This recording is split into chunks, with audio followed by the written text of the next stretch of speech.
So most people know that these prime machines are really cool in the fact that they can load different parts of the range of motion. But how the mechanics of these machines work, I'll break it down for you real quick.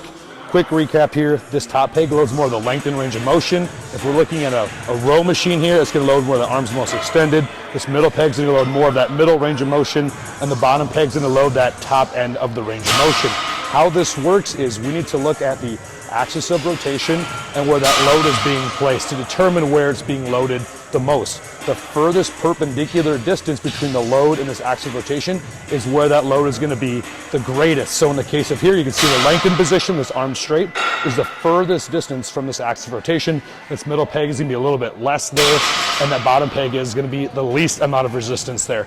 So now when we actually move through the rep, let's say we had some weight up here.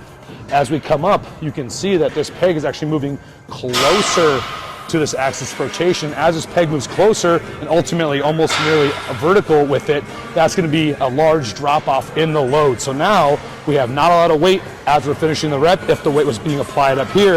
If the load was down here, it was initially lighter there, and as we come back, we see that this is now the furthest peg from that axis of rotation.